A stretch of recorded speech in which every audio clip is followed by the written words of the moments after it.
Okay, so before I get started and show you guys my presentation, let me introduce myself. My name is Brian Riley.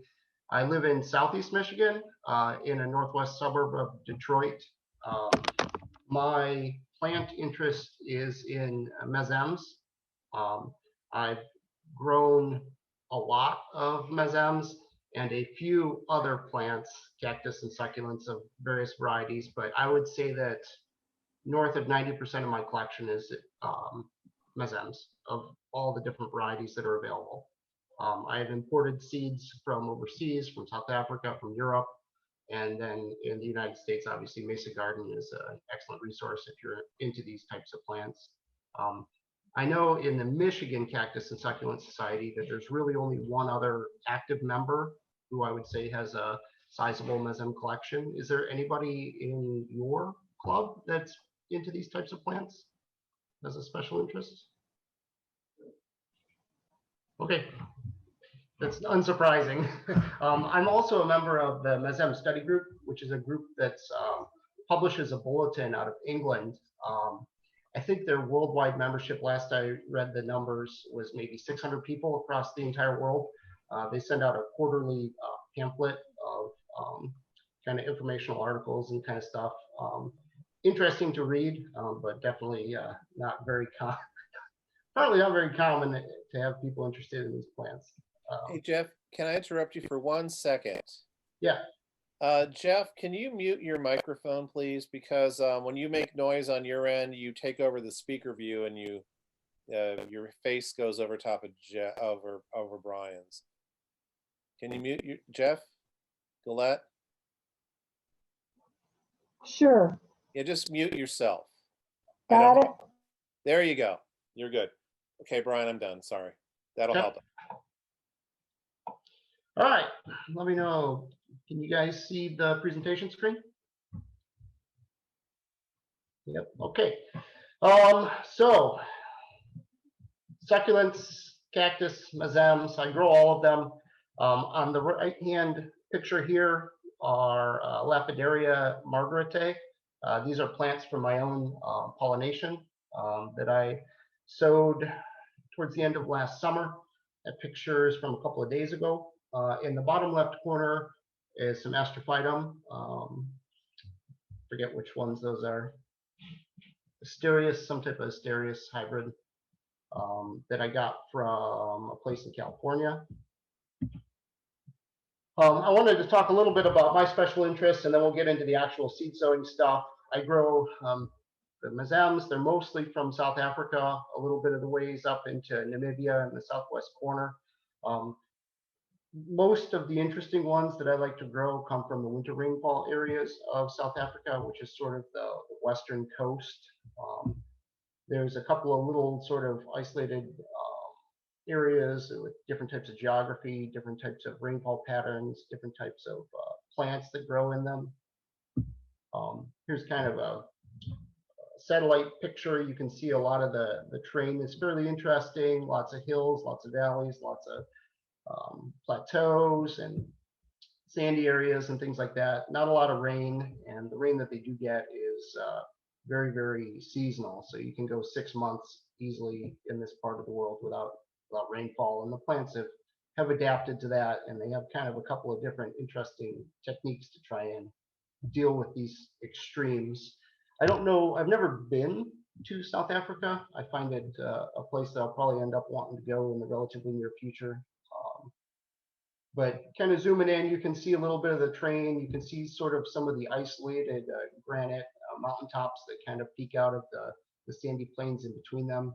And as part of the Mesem study group, there's a lot of these informational articles that you can read where people will visit these mountaintops or hills, and the populations of plants in them can be pretty diverse and pretty unique. With the sandy flats in between these mountains, some of these plants are unable to sort of move from one to the other, and they can develop their own specialized populations that are endemic to kind of very, very small areas of South Africa. Sometimes, you know, tens of square meters is the only population of some of these varieties that exist. there's plenty of endemic plants here that grow on one farmer's farm on one hillside in one flat, one little area. And, I don't know anything about this particular hillside, but, it might be interesting to visit someday. Depending on which part of South Africa they grow in, there's groups that are optimized to grow in the wintertime. Some of them grow sort of in the summertime. And then some of them kind of straddle the winter and summer rainfall areas, and they're easier in cultivation at the bottom of this list. They're not particularly sensitive to getting watered out of season where they won't rot, they'll be able to grow.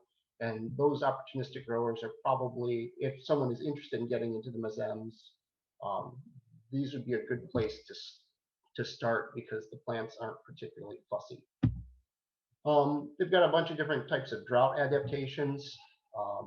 There's water cells on the surface of the leaves. There's some that have their reserves stored in tuberous roots.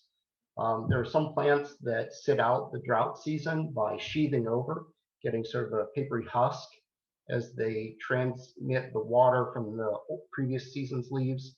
They grow a new set of leaves from the meristem, which is the base of the plant leaf where the root attaches. There are some that are kind of spherical in form.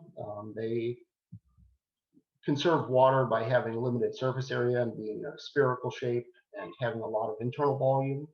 And then there's some that just try to bury themselves and have only a small little clear window at the tip of the leaf being the only area that's exposed to drying winds.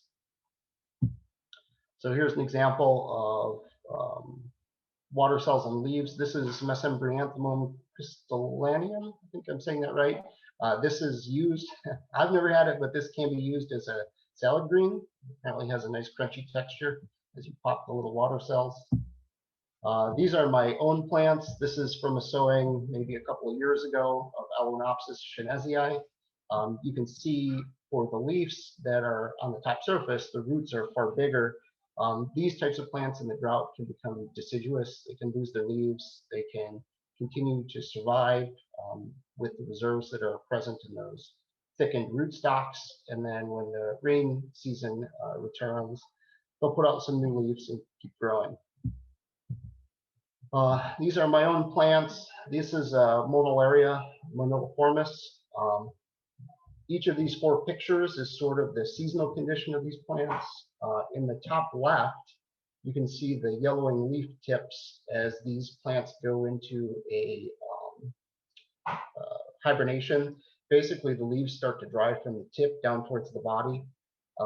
In the bottom left, you see sort of the summer condition of these plants. These are winter growers, so the summer hot season, they basically sheathe over. You can see the husks, the dried kind of tendrils of the old leaves. And at the middle of that is a little pea or a little green body that is protected from drying out by the papery sheath from the previous year's growths. In the top right-hand picture is right after the first watering of the fall, which is typically when these plants have the rains return. And in the bottom right is them in all their glory for the winter season. The bottom right picture was taken 3 weeks ago. And that's what they look like today, up until the weather starts to get hot again in the spring. And then they'll fade like they look like in the top left corner, and then start the cycle all over again.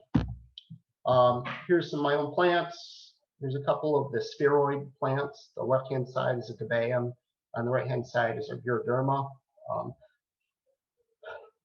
Showing sort of how they maximize internal water storage and minimize external surface area by being spheres.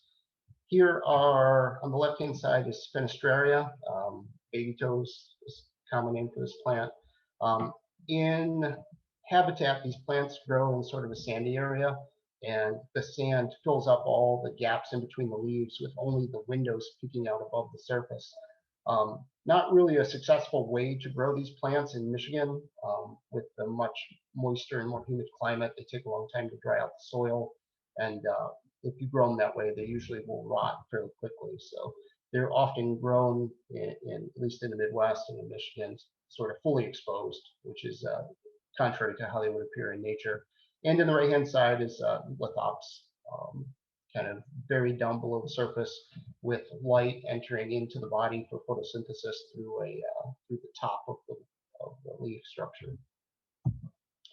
So enough about mesems. How do you grow seeds? I've sown a lot of seeds.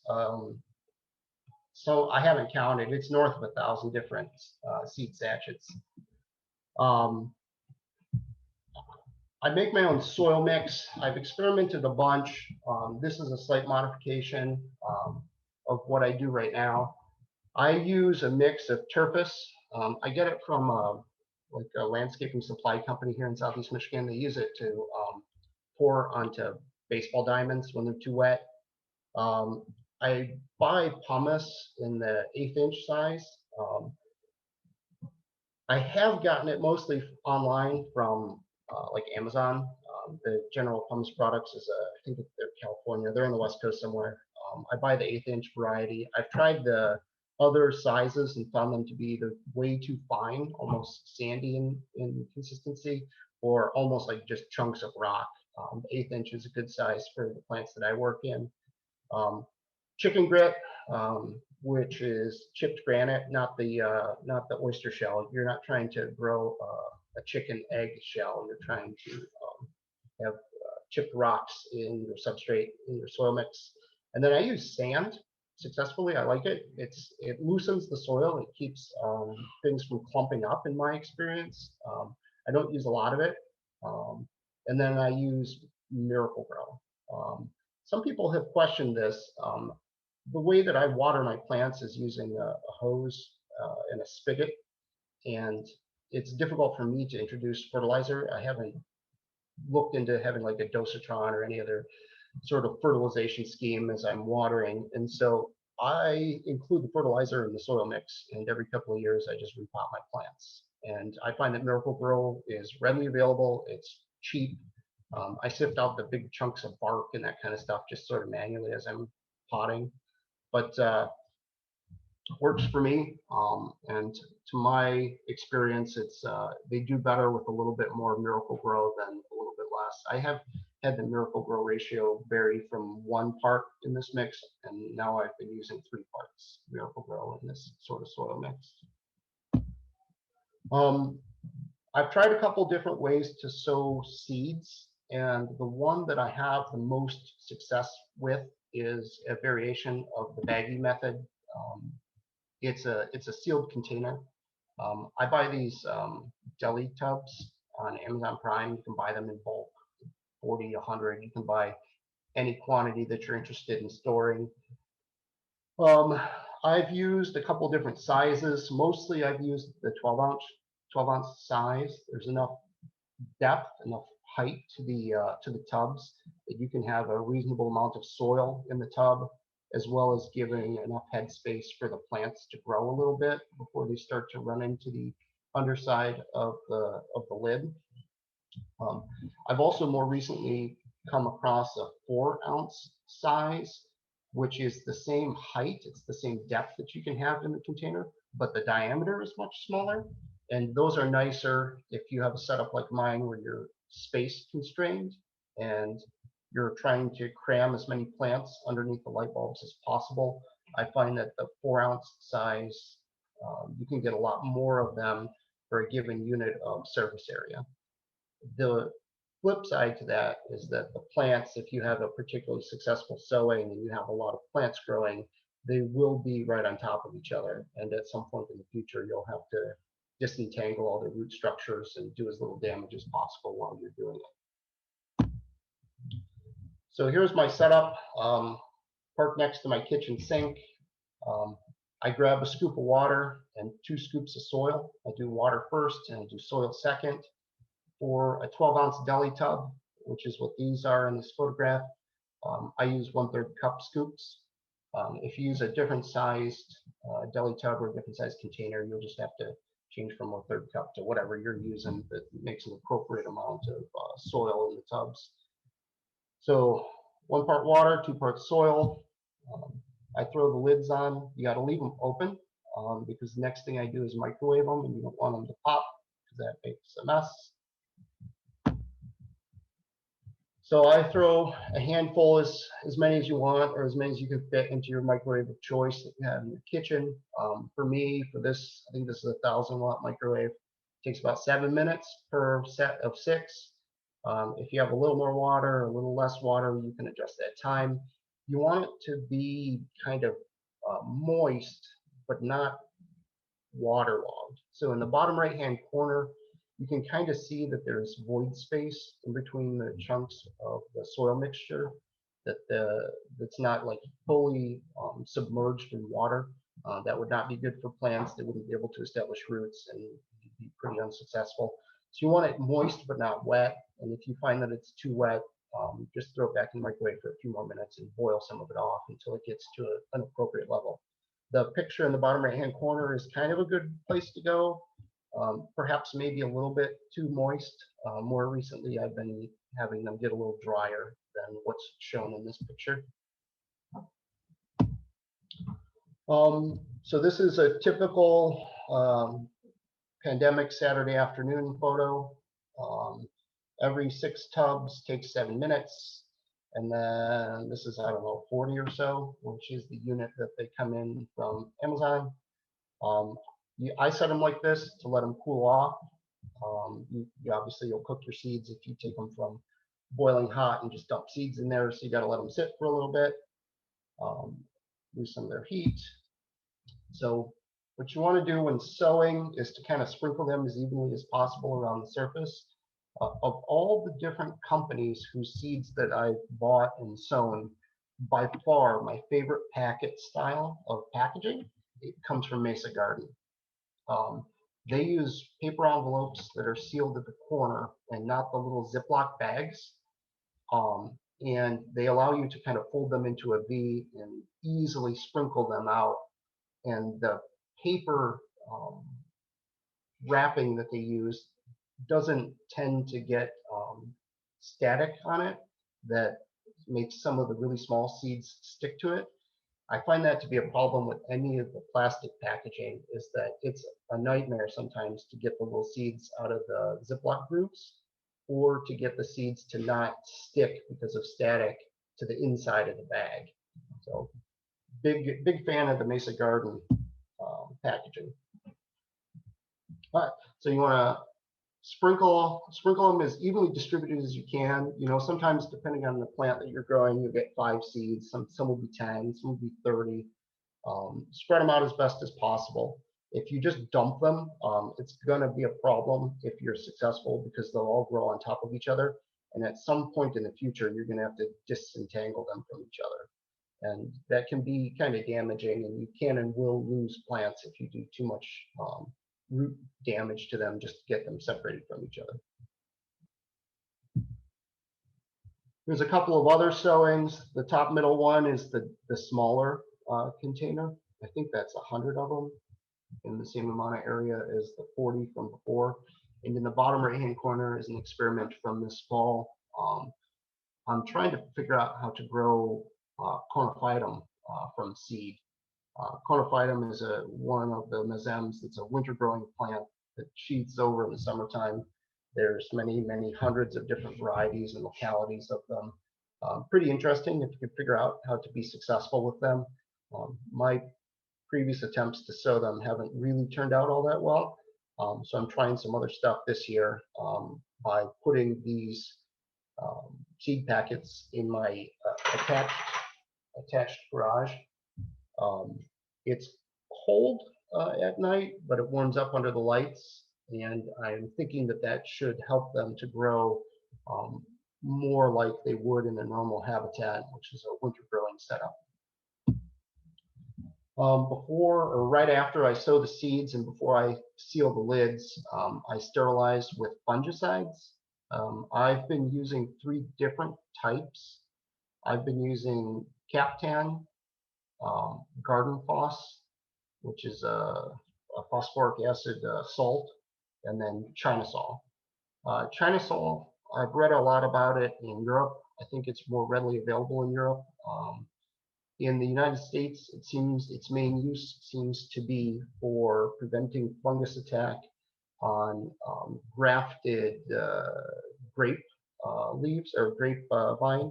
So they'll have a grape rootstock, and then they'll have a top structure, a scion, that they graft together, and they seal it with wax, and they mix China Sol into the wax to prevent that joint from fungal attack.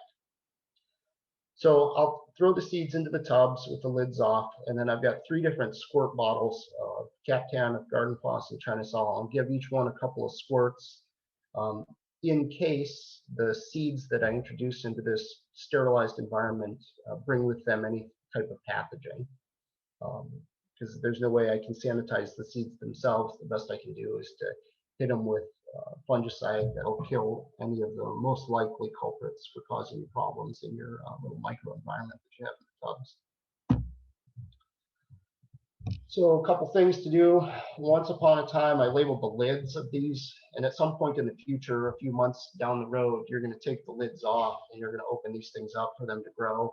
And if you look at the side of the tub, and you don't have the label written on it, you may get confused as to what plants you have. This might be more of a problem for me because I tend to grow a lot of different mesems, and they tend to all look pretty similar when they're small. So recommendation would be to label the side of the tub and not the lid. I found these online black UV stabilized markers that work pretty well. They're used for garden applications, not expensive. Question? But, yeah. Brand name on those? Garden marker. I think they're called Marker. Garden marker. Hang on a second. Let me get on my Amazon card here. I have found nothing I like better than pencil, and the markers I use go away. I'm curious. Yeah, they're called garden marker. They're kind of art line garden markers. Yeah, they're awesome. Yard I line agree. garden marker. All right. Yeah, and I also find that they're a finer point than like your typical Sharpie, so that you can get a lot of locality information and all that squeezed onto a little white label. Hey, Brian, I have a question too, please. Yeah. A quick one. As far as I could read from internet, the Captain fungicide has a secret formula, so they're not saying what's inside. Do you know how toxic it is? So Captan, about I think it was about 15 years ago, it was reclassified as not a carcinogenic substance by the USDA, and it's used on plants that grow fruit to prevent fungal attack and things like that on it, fruit-bearing trees and things like that.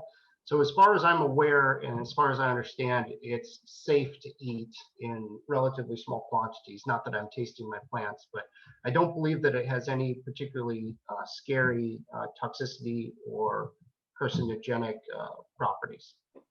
It doesn't have any secret ingredients. That ingredient listed there on the label, that is the actual Captan molecule, and it's commonly used in fruit and vegetable production.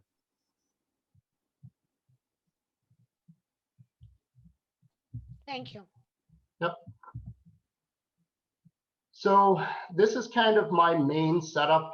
This is how I establish most of my seedlings in my basement.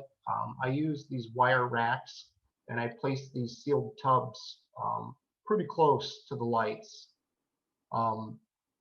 In the bottom, you can kind of see like a max-min thermometer. It oscillates during the day to 90 degrees Fahrenheit just about, and at night it drops down to whatever your house temperature happens to be. For this photo, it looks like it's probably summertime, so it's getting to be 70 degrees in the house at night in the basement. You want them as close as possible. You want to maximize the amount of light that they're getting because it is going through a diffusing sort of lid that's slightly opaque. When I've given this talk to the MCSS, and we actually hand out a whole bunch of seedling packets, and I've made these tubs, like several hundred of these tubs, pre-sterilized and handed them out at meetings. And the feedback that I've gotten is that most people can't help themselves but open up the tubs and look and then seal them back up. And shortly after that, at the next meeting, people have commented that they've had problems with fungal infection and other types of mold and things like that, damping off. I would caution you to peek from the side and to not open the lids as much as you can. And once you open the lid, leave it open, and you'll just have to water manually from that point on. But I would not recommend opening it, taking a look, and then sealing it back up. That is likely to cause a problem. I have a question. Yeah. Oh, wait, never mind. You just moved on to it. I was going to ask about the lighting. So, yep, so I've got the lights here. I've got a lot of different types of lights. The biggest problem that I have with lights is not whether they're LEDs or whether they're 6,500 Kelvin or 4,000 Kelvin color temperature or the wattage or any. The biggest problem that I have with lights is shorting them out by getting too much water on them. These shop lights that I show here work pretty well because the entire outside top surface of them is a single bent piece of sheet metal with no way for water to get into the actual ballast of the lights. That is not the case in most of the LED lights that I've bought. I've got a bunch of different racks, some with LED lights, some with fluorescent lights like I've shown here.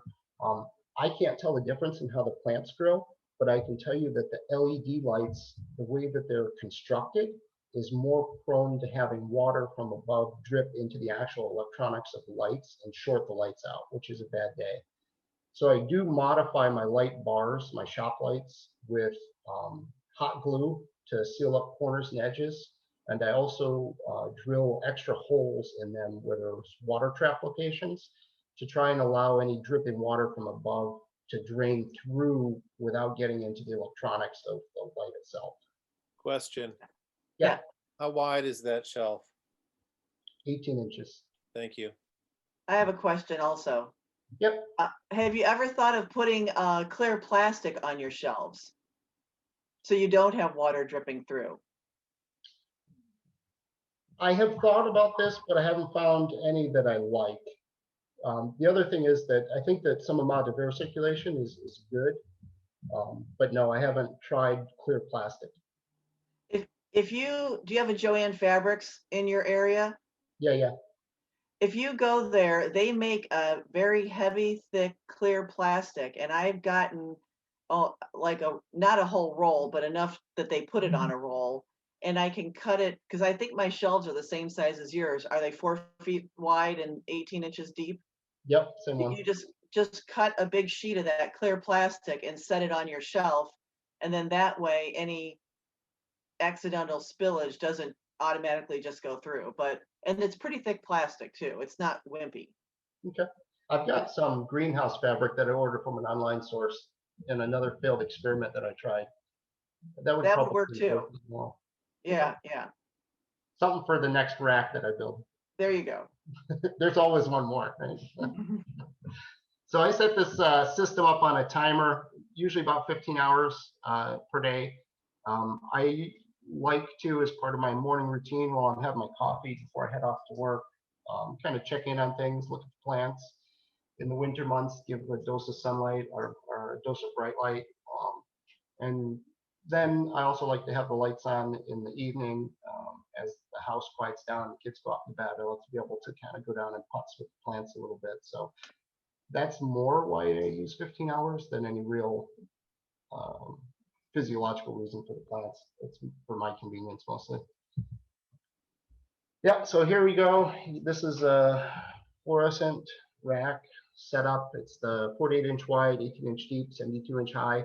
It's almost the 20 inches of a 1020 tray deep, so they hang off a little bit on the front and the back. And for the 1020 trays, they kind of sag in the middle. So most of the water that drips from one layer to the next drips down through the middle, but not all. They're nice because they're adjustable. You can kind of group tall plants and you can group short plants within a rack. You can adjust the heights and that kind of stuff. And then what you see in this picture is seed tubs at the very topmost shelf and very little space above them. And because you're not individually watering them on a daily basis, you don't need to really have good access for introducing water. Another thing that I use is like this Mylar bubble wrap. It's used, you can get it at like Home Depot.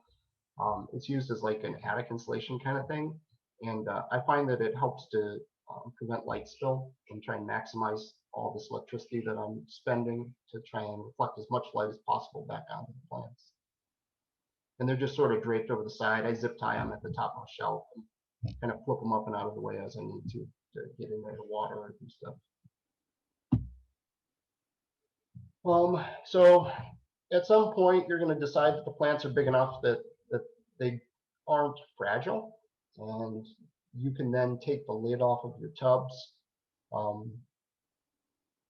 At that point, they tend to dry out pretty quickly, and you need to water them periodically, and you'll have to figure out what your conditions are. But I find that the opaque or semi-clear tubs are particularly useful because you can just look in from below and see what the moisture level is of the soil. And you're not dependent on any type of top layer or top covering, looking dry and making an assessment on how dry it is an inch below that. You can actually look at the bottom of the tub and see whether or not it's dry. And water as required as your plants need it. So I'm sorry, I have a quick question. I missed when you said you took the lids off. Like how large are the plants at that point?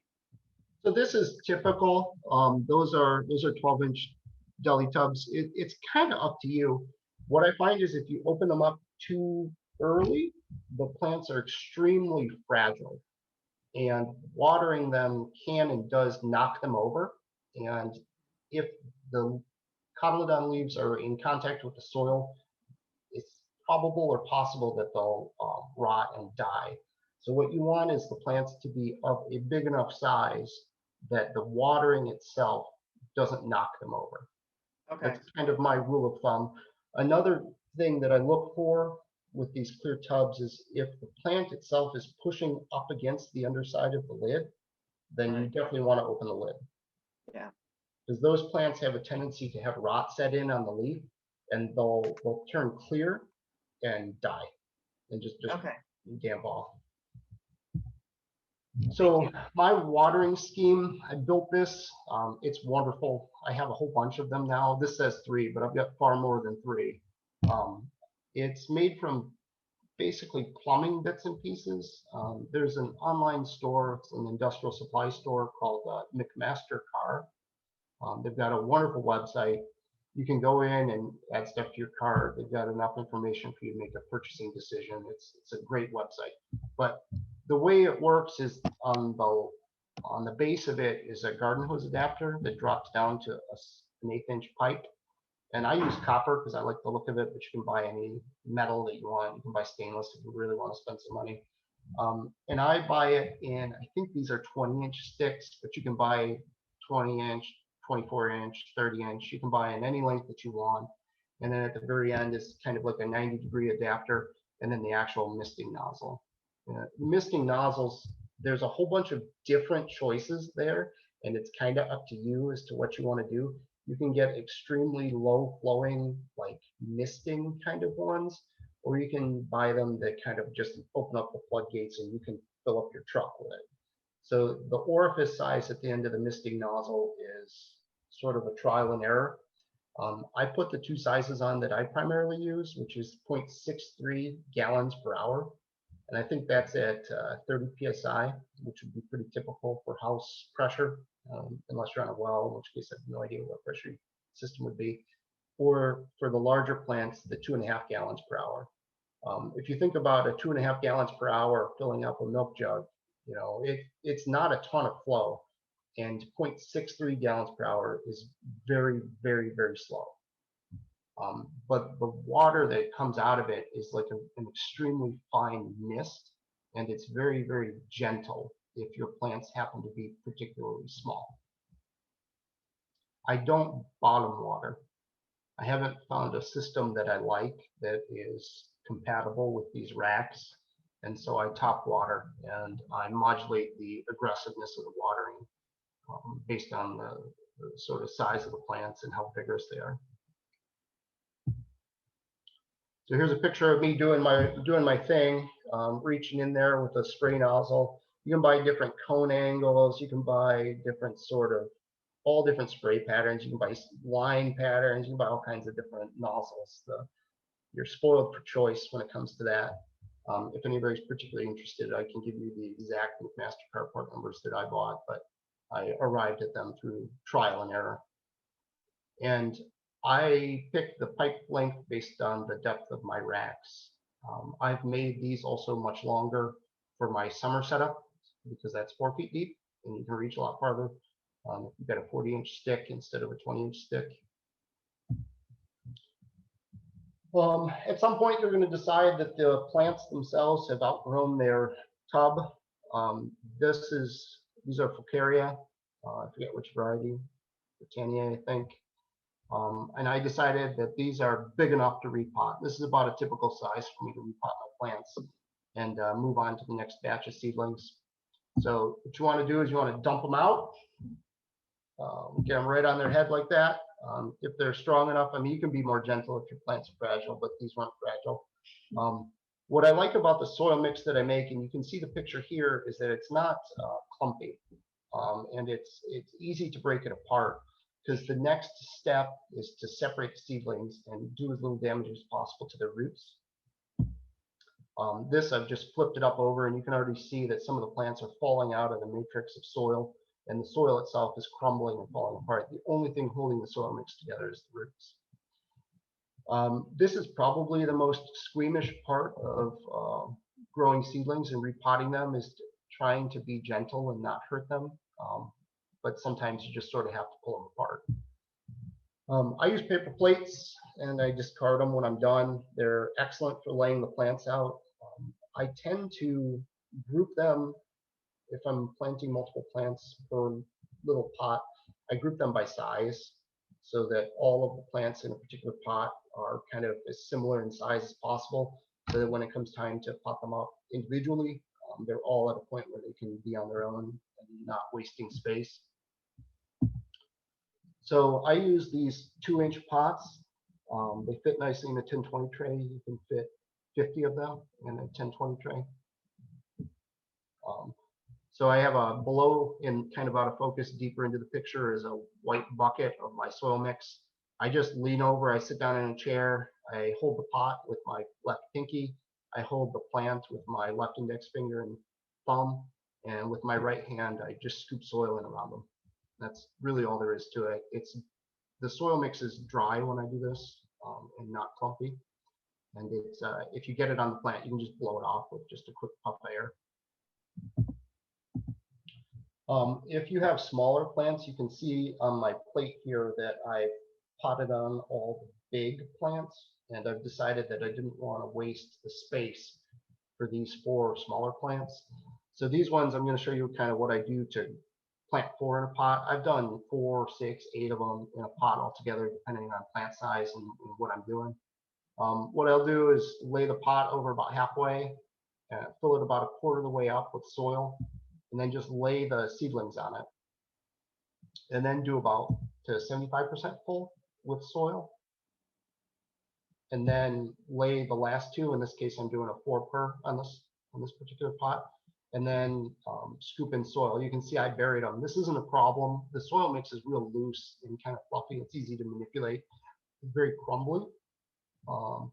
And then I just get in there with like a little skewer. I use like a kebab stick, like a shish kebab stick, with a blunted end, so that I don't stab any of the plants or poke a hole in their leaf and introduce any type of infection. You can move them around. You can pull them up in the soil a little bit, kind of shake them off a little bit, and get them sitting right and square. So, you know, it's no big deal to manipulate them from this to that. And here you go. You've got a whole bunch of plants that are potted on in a fresh soil mix. You can see it's pretty rocky, pretty nice stuff. I like it. Let's see, what are we doing? Yeah, so I let them sit for about a day, off to the side, not underneath the lights, to let them rest a bit and dry up any damage that might have happened to their roots. And then I throw them under the lights and start watering them. Question on your mix. Is this the same mix that you use when you first started the seedlings? Because it's based on the description. This seems like it's coarser. Or is that just an optical illusion? This is the same. The same mix that you gave us in the beginning? Correct. Come on. What I've found is that the most variable of the ingredients is the chipped granite, Okay, in the color of the chipped granite. okay, I have had chicken grit come in red, almost like a blackish blue, and also in a white. okay. Thank And I can't tell what I'm getting until I open the container. And they source it from who knows where. Right. This particular picture, that batch of chicken grit was this kind of more purple colored, kind of maroon stones. Okay, And in some of the other pictures, more recently, it's been a mostly white chipped granite. okay, thank you. Yeah, it's the same.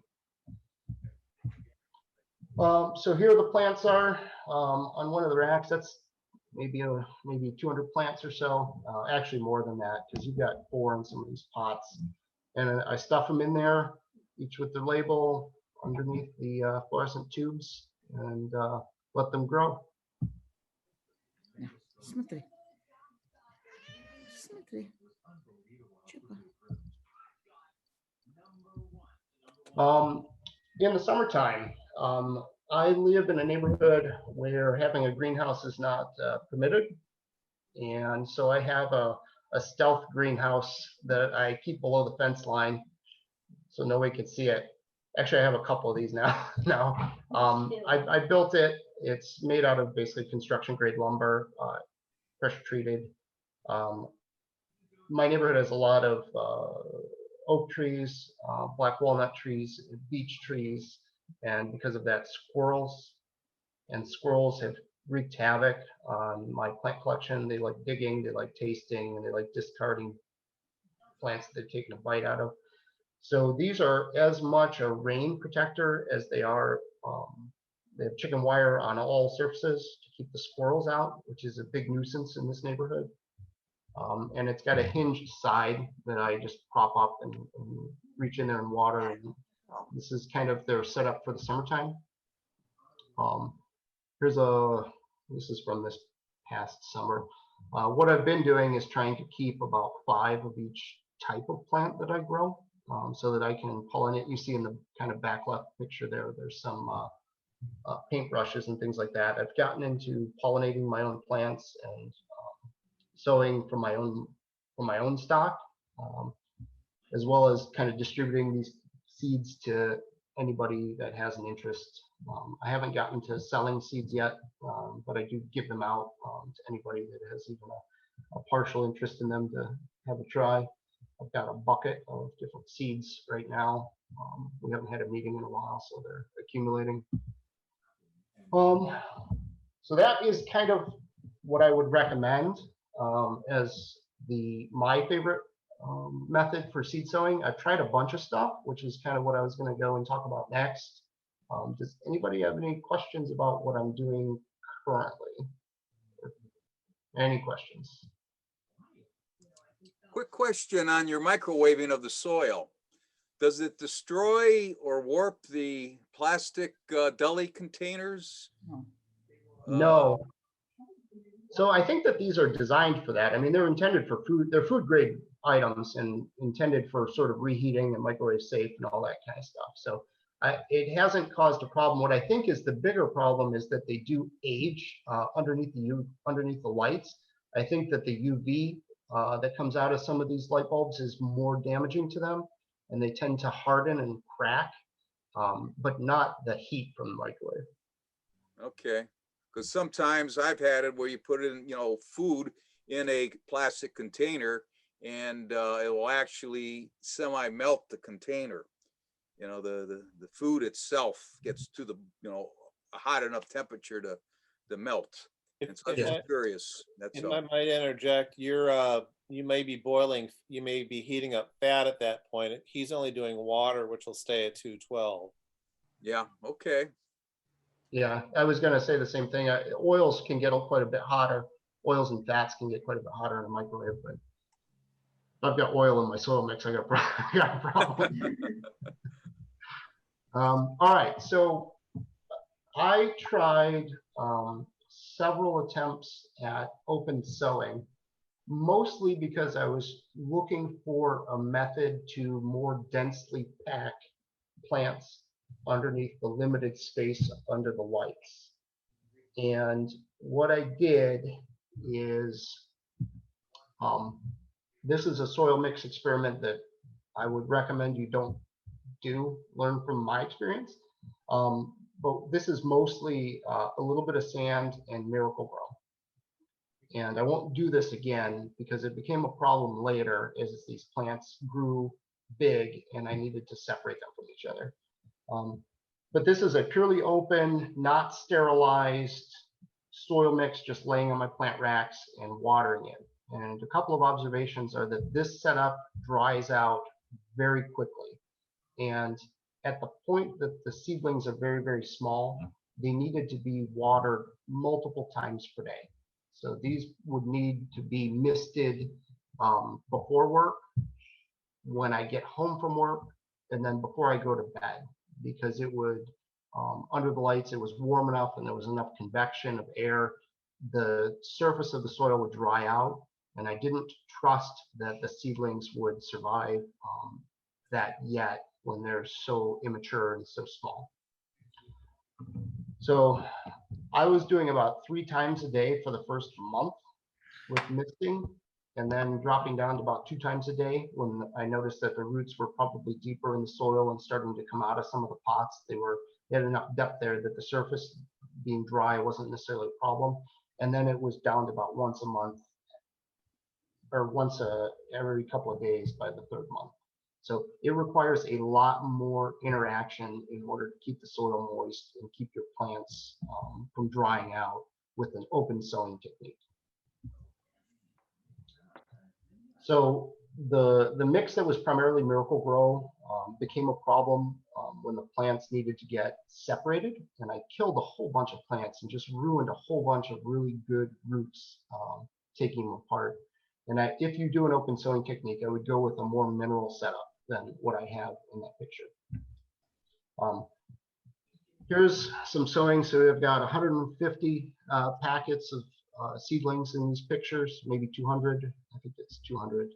So a whole bunch of mesems. This was in January 8th of 2020. I think I sowed them over Christmas break, just before the New Year. So this is about a week old. So I think this was like maybe it was New Year's Day I sowed these. And so this is a week in. You can see some of them are sprouting and growing, so everything's looking pretty good. This is 3 weeks in. This is a month in. This is a month and a week. So this is 5 weeks in. Everything's looking fairly good here. I actually was happy with the germination that I got. I was spraying fungicide on these plants, maybe once a week on the weekends when I had time to squeeze the bottle that many times. But during the week, I was just using my hose-fed misting system. And then this is a month and a half in, and I'm starting to notice that the surface of the soil is getting an algae covering to it, which is inevitable, and I don't know how to avoid it. If anybody has some tips, let me know. But with it being nearly constantly moist, I grew algae, and some of the algae kind of overtook some of the smaller seedlings and led to some deaths. Here's the plants getting to be at a point where you can probably transplant them. And then here's some of the plants that were transplanted. Compare these roots on the bottom right-hand corner to the ones from earlier in the presentation, and you can see that the roots that are attached to the plants are much, much, much smaller and more damaged.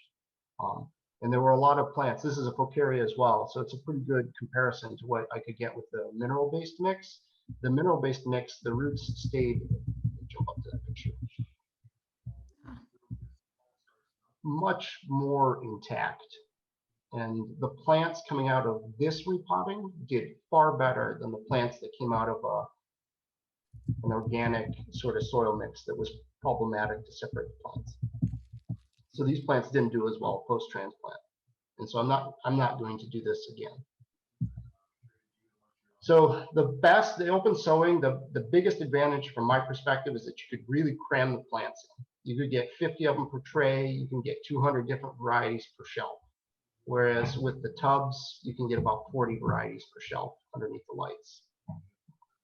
It takes a lot of time. You constantly got to water them.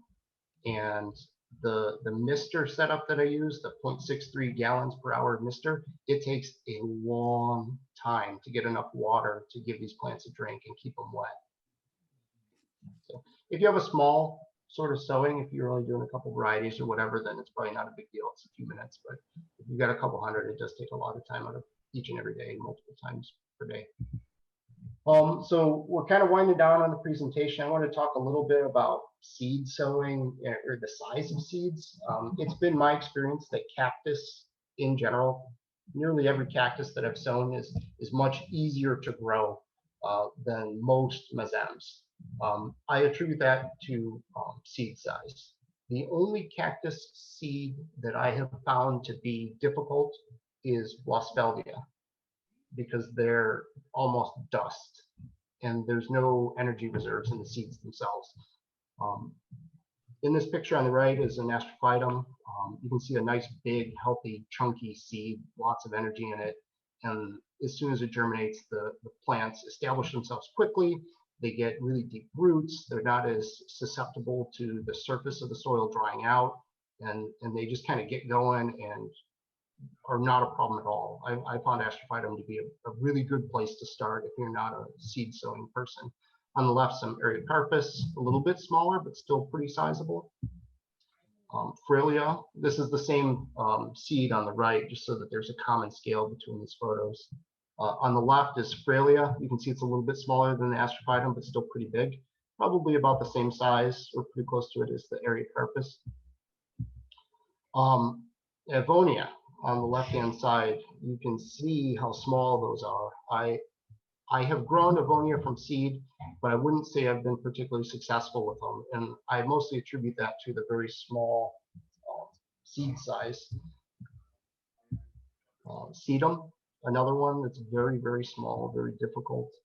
Echeveria is close to this in my experience. I don't grow a lot of Echeveria. That's not really where my interest is. But the seed of Echeveria, in my experience, has been extremely small and probably difficult to get a plant established. Easier to propagate them by leaf. Dinteranthus is a mesem. These are seeds that I imported from South Africa, a company called Silver Hill Seeds. Sent them here through the inspection station in New Jersey. They're a very small seed. These are pretty desirable plants for mesem lovers. They kind of look like a little bit like a lithops, but you can see the seed size compared to the astrophytum. Tylocodon, another one that's pretty small seeds. These are a little bit easier, a little bit bigger, and they give a generous amount of them in this particular seed packet. Easiest seeds of all, or should be, Adansonia, so the baobab tree. Does anybody grow this? I got a whole bunch of seeds and I have yet to get one to actually germinate. There seems to be plenty of energy in those seed pods, but getting them to germinate is not something that I've been successful with yet. So I've experimented with, I've read some academic papers saying that they can be boiled in boiling water for different durations, a couple minutes, which seems counterintuitive. And I tried it and nothing grew, so maybe it was just bunk. I tried putting them in a vinegar solution, thinking that the acidic degradation of the plant seed would help in some way to get water into the middle. But I haven't been successful yet, though I've got 100 different seeds to try with. Well, I don't have 100, but I actually found some in my luggage when I came back from Madagascar. Just fell in there, right? With them yet. So I'm sort of listening with bated breath because they're still sitting on a nightstand in my bedroom. So I have tried to damage the surface of they have a very, very thick shell. You can soak them in water and they don't inflate. I mean, they look like a small rock. Yeah, you need to do something to the surface of the seed to damage it such that water can penetrate in. And I haven't figured out what that is yet. I read an academic paper saying that these, there was a theory that it was the stomach acid of mammals that eat the fruit that degrades the seed coating and allows water to penetrate for germination. And I also read an academic paper indicating that it was them laying on the forest floor and being subjected to the heat of a forest fire, like a brush fire, that cracks the seed coat and allows them to germinate when there is less competition because everything's been wiped out by a fire. I don't know which of those is right. I haven't caught any on fire yet. I did boil them, and I have sanded them with an an orbital sander to try and make a scar line around the outside, but haven't been successful to get any to germinate. Have you tried a needle file just to file a groove in it all the way down to the endosperm? That's what I was going to say. I have not yet, no. Sorry. Be my next one. No, it's my kids' friends. Sorry, I haven't tried a file. I will try that next and maybe report back. Maybe I'll Yeah. throw some in a bonfire for a few minutes and see what happens. You really got to get it down to the endosperm to make sure you get through that. You'll be able to tell the difference. Yeah, Because you of should the see a color technology. difference between the outer part of the seed and the inner part of the seed. You should actually be able to see a color difference. Okay.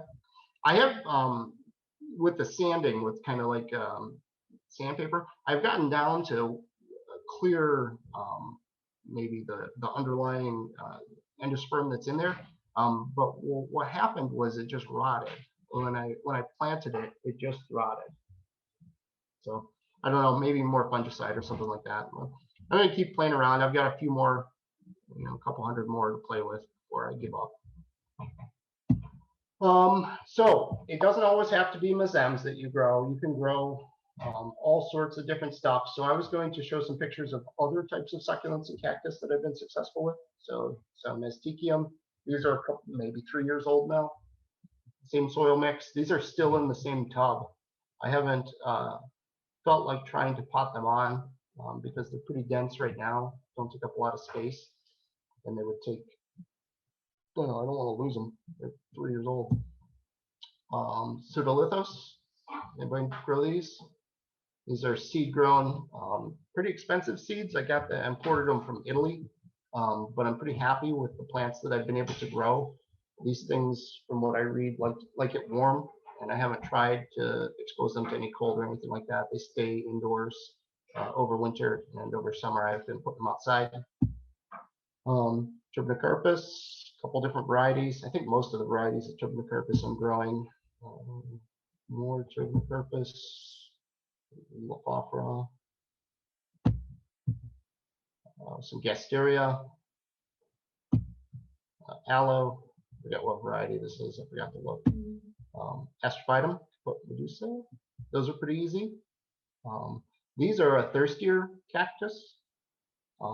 These tend to like to stay moist. In my experience, if you don't keep them watered, if you go a week in between waterings, at least in my setup, they'll start dropping tubercles. They'll start drying up.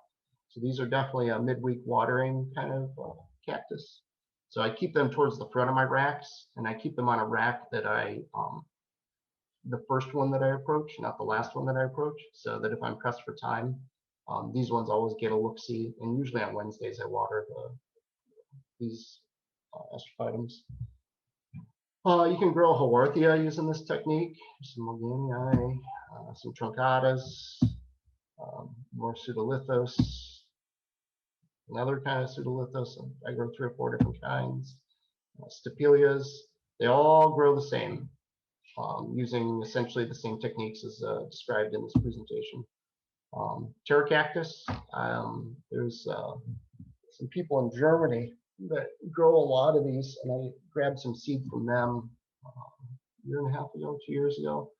The Sarnses. I don't know if anybody's into Pterocactus. I've got most of the varieties that they have on offer.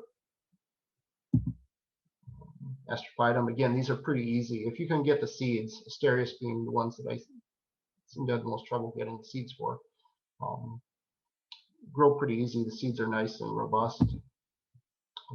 Pericarpus, Hoodia, it all works the same. And then the dust-like Dinteranthus. This was a particularly successful sowing of a pretty desirable plant if you're a mesem enthusiast. So I'm pretty excited about this batch. And that's it. So I wanted to include a couple of links to places that I've shopped at that I've been happy with, as well as some kind of places online. I think one of these websites, the Vivante Passerelle one, the third one down, I think is now defunct. But it was a pretty interesting website for Museum enthusiasts. And then the bottom clump of, what is it, eight places are all sort of different places that I've bought seed from that I would recommend if anyone wanted to give it a try. Could you send a link with this information to our secretary to put out with the minutes? Sure. So we could, thank you. Or Yep. newsletter, included in the newsletter. Oh yeah, newsletter too. That might even be better. Yeah, I can do that. That's it. That's the end. Thank you. Thank you. All right. Let's see. Can you unshare? Stop your sharing. Hold I think I did, didn't I? Okay, let me grab it back from you. Reclaim host. All right, we're good. All right, let's go with any questions for Brian? Or did we What get do them you all? do with all these plants? Yeah, I was wondering that too. I continue to expand my collection. Oh, wow. That's it. No. And your stealth greenhouses. Yeah. So we didn't have a show and sale this year because of the pandemic, and I've got more plants than probably certainly than I need. What I've been doing is trying to keep 5 of each variety if I'm that lucky. And then I've gotten into some online sales just as a means to sort of thin the herd. So. Good. This didn't start as like a business idea. This is just because I have an interest in them. So I'm not really looking to try and turn it into a business because I think it would become maybe onerous. I've got a day job that pays the bills. This is just a hobby. Do you have a social media account where you post pictures of this stuff? I have in the past been pretty active on the MCSS Facebook page. I've recently been elected to be the vice president of the Michigan Cactus and Succulent Society. And Okay. so I'm trying to add content there to kind of keep the conversation going during the time when we can't really have face-to-face meetings. Right. But you don't have your own personal one. Not that I post to, no. Okay. Not for this. If it's plant related, I just throw it on the MCSS website. Okay. How do you control that water in there, Brian? Because you don't have drainage in those cups. That's right. I basically look at the side until I see water start to discolor the bottom. You can tell a dry pot from a wet pot by looking at the bottom of it, and I just eyeball it. Yeah, because I was just looking with as many as you got on the rack. That really takes some patience of time. Lots of practice, yeah. So I water on my rack system. I water once per week on a weekend, usually on a Saturday morning if we're not busy, which we haven't been this year. But yeah, it takes a couple hours per weekend. It's fun though. I mean, you get to look at all your plants. Your plants look in excellent condition, probably because of the attention you're providing them. Yeah, they have a cushy lifestyle compared to habitat, I'm sure.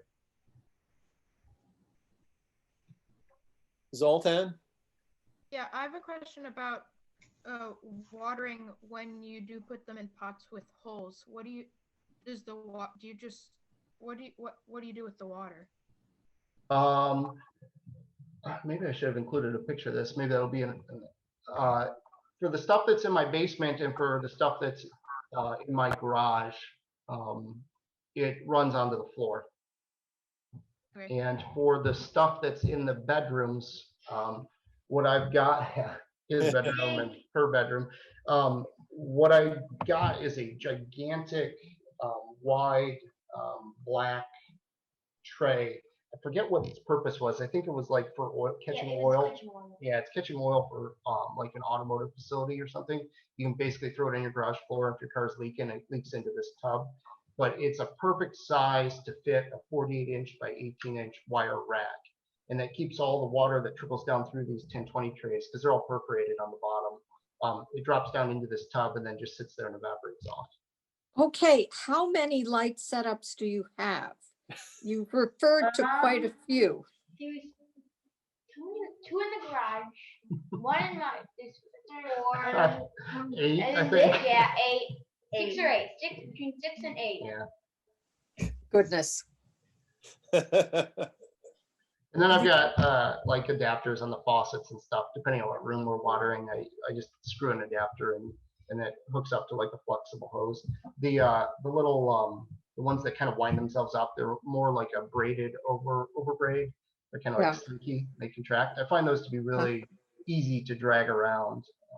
Though if you get too close to a sharp cactus, you can poke holes in those real easy. As far Must as have quite an electric bill. Yeah, DTE keeps telling me about that, how much more I use than my neighbors. I was going to suggest for people with smaller setups, I buy the plastic boot trays that you can get for $2 to $4 at some of the discount stores. And they're roughly 30 inches wide by 15 or 18, depending where you buy them. And for a small setup or a temporary setup, they're marvelous. How often are you watering the plants once they're in their individual pots and they're starting to be established? I missed that part. How often are you watering them then? So I try to water about once a week. Sometimes life gets in the way and I just skip a week. Like this past weekend, we were doing some home remodeling projects and we were just too busy and I didn't water. And it's not particularly a problem. So it's 75% of the time it's once a week, and maybe once a month I'll skip a weekend. Do you have any fans or ventilation on them, or they're just left? Oh. No. The heat generated by the lights themselves, especially in an aggregate of 5 different banks of lights, there's quite a bit of sort of convection of warm air rising up through the racks. When I water, they're pretty dry. They're almost entirely dry by 2 days after I water. Okay. And it adds to the humidity in the wintertime in the house, which is, something that you're doing anyway. Right. Your watering wand is really ingenious. Good idea. Patent that. Yeah, it's come in handy a lot. I was thinking of making some for the MCSS for it. In December, we have like a raffle, and I was going to contribute some to that. Yeah, that's good. Thanks.